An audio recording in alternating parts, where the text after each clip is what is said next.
From Inc.com, this is the Inc. Productivity Tip. Expert opinions, valuable insight, and helpful advice from today's top business coaches, thought leaders, and entrepreneurs. Now, today on the Inc. Productivity Tip, we're talking about communication. It seems sort of basic, but it is a very important part of any environment for teams to function well. And it may also be the missing link in manufacturing efficiency. In this episode, two thought leaders, Jay Sullivan and Neil Thompson, share their expert opinions on getting communication right. To be human means to be self-focused, each person wrapped up in themselves. Now, that's not selfish or Machiavellian. It's just human nature. It's also the cause of most miscommunication. People communicate from their perspective rather than thinking about what the other person is trying to get out of the conversation. To increase effectiveness, focus your content less on yourself and more on your audience. Now, that is easy to say, but what does it mean in practice? Well, every conversation focuses on one of three things: yourself, your message, or your audience. Nothing personal, but nobody came to your talk to hear about you. They came to find something of value for themselves. Talking about yourself is usually a dead end and of little interest to the audience. Speakers often assume people are there because of them. The reality is audiences show up to learn how to improve their own effectiveness, solve problems, or gain insights they can apply. Your audience also doesn't usually care about your content, which sounds strange, but it's true. People love their own content and spend lots of time creating, refining, and improving it. Unfortunately, no one cares about the content, at least not to the same level the creator does. Rather than caring about the content itself, the audience cares about how the content impacts them. Now, that's different from the content itself. The goal is to talk to the audience about the audience. What does that look like? At the next meeting you attend, listen to how almost everyone will start their contribution to the discussion with the words, "What I want to share with you today is," "What I want to go over with you is," or "What I want to tell you is." They will start with the words, "What I want," as if anyone cares what the speaker wants.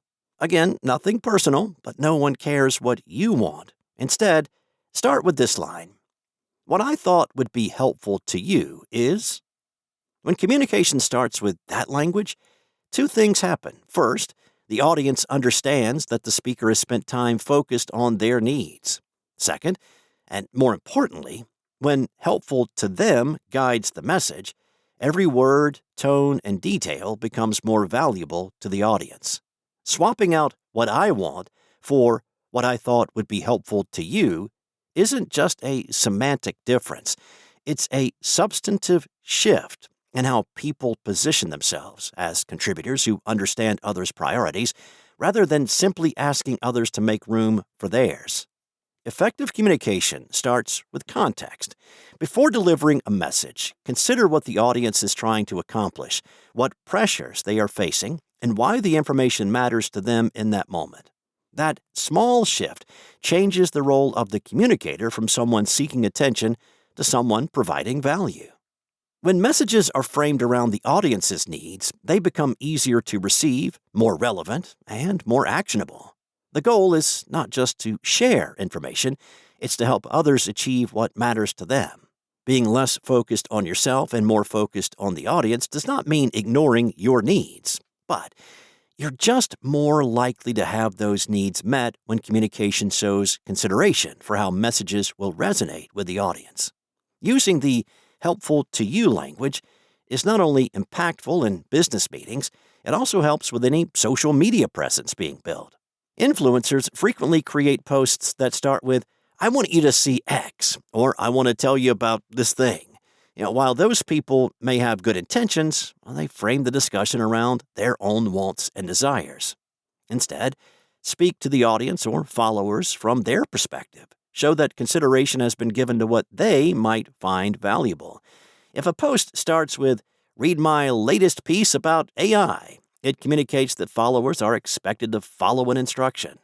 Instead, start with what might matter to them. If you're trying to accomplish X, Well, you'll find these pointers helpful. People are naturally self-focused. Learning to frame content as a benefit to your audience improves the chances they will read or listen to ideas, which ultimately results in greater impact. Everyone wins. Manufacturing runs on two clocks. Engineers operate on the clock of risk mitigation, system reliability, and long-term optimization. Frontline leaders operate on the clock of production targets, real-time troubleshooting, and keeping the line moving. When those clocks fall out of sync, organizations often blame personality, culture, or resistance to change. More often, the problem is much simpler. People are making reasonable decisions based on different time horizons. When those differences are not understood, operational drag follows through idle time, unnecessary escalations, and solutions that fail to fit the situation. Greg Schinkel, president of Unique Training and Development, Inc., develops frontline leaders and offers valuable lessons for improving collaboration between operations and engineering. He says that engineers and frontline leaders share the same objective, right? Stable, efficient production. The challenge is not that they want different outcomes, it is that they optimize for different constraints. Schinkel said, in the engineering world, it's all about risk mitigation and problem solving. On the shop floor, the focus is mostly on what will work and what will solve my problem right now. Now, that difference creates predictable friction.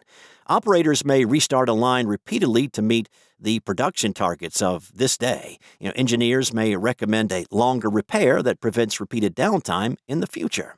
Both approaches can be rational. The key is to first understand the circumstances and agree on what the situation requires before deciding on the fix. A temporary workaround may make sense when a critical order needs to ship. On the other hand, a longer repair may be necessary when the priority is restoring long-term reliability. Making that trade-off explicit allows both sides to work toward the same outcome without assuming they share the same immediate priorities. Communication problems are often blamed on people not talking enough. In reality, they are frequently caused by people lacking the same context. Schinkel shared an example of a process engineer attempting to troubleshoot an issue through email and instant messages. Progress stalled until the plant manager asked everyone to walk to the workstation together. Within minutes, the engineer understood the issue, which was impossible to appreciate remotely. He said, there was more enlightenment in those 4 or 5 minutes than there would have been through 15 email messages back and forth. More messages rarely compensate for missing context. The fastest way to solve a problem is often to experience it together. Schinkel also highlighted another communication habit that slows collaboration: speaking in generalities. Frontline leaders may say, the machine is always down, or this material never runs right. Engineers struggle to act on those statements because they lack the information needed to identify root causes. Replacing broad claims with observable facts changes the conversation. For example, we had 17 minutes of downtime in the last hour replaces the machine is always down. Precision accelerates troubleshooting, reduces misunderstanding, and strengthens credibility. It allows engineering teams to focus on solving the problem instead of interpreting vague descriptions. Closing the gap requires both sides to adapt. Frontline leaders need to communicate operational challenges with clarity and precision. Engineers need to translate technical information, risks, and recommendations into language that different audiences can understand and act on. The cost of this disconnect is not just frustration between teams. It appears in delayed decisions, recurring problems, unnecessary downtime, and lost capacity that organizations may mistake for technical or operational limitations. The organizations that achieve the strongest operational performance recognize that communication is not a soft skill. They invest in helping technical and operational teams communicate deliberately as they invest in equipment, automation, and technical expertise.